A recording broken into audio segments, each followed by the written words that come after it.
when you are in this kind of 3+2 or 4+2 realm and you get into the private sector, I guess you are largely at the level of a student, a consumer of knowledge.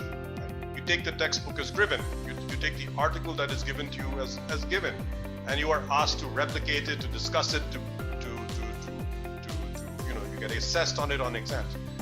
When you choose to become a researcher, you shift from being a consumer of knowledge to becoming a producer of knowledge. Okay? And it's just like we go to factories and we make goods, or we go into the service sector and provide services. In research, we manufacture ideas. That's what we do. We produce ideas. And what's different about research compared to producing goods and producing services, I guess producing ideas is a service, and maybe even argue it's a good as well. But what is different is that the entire world is your competition. When I sit here in my office today and I write my next paper, I have to publish that in a journal where the entire planet, who's a macroeconomist, is also submitting papers to. So the entire world is your competition. So it may seem for researchers that oh, that person is a researcher, they're working in your office.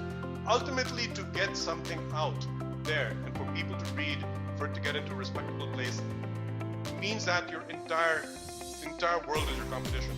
Number one. Number two, it's also a 24/365/7 slog in research. That doesn't mean you're sitting in your office from 9 in the morning till 9 o'clock at night.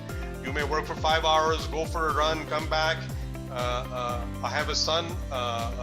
In the evening he plays soccer. Sometimes I join him. I come back to my office. I work. But it's a non-stop slog. In research, you don't survive unless if it's 9 to 5 for you, and if you're very clear that look, I'm going to be working X hours a day, and the remaining amount of time is going to be for myself. Research is probably not. But if because the questions will keep lingering in your head. When you go home, you won't have been able to solve something, so you're going to go home, you're going to try and work it out. So it's going to be around. So remember that research, for doing top-level research means that the PhD track is for that. If you are interested in doing research, there's a question about at the qualitative level, or maybe even possibly at the think tank level in the capacity of an RA, or you want to become a public policy professional, you may not need to do a PhD.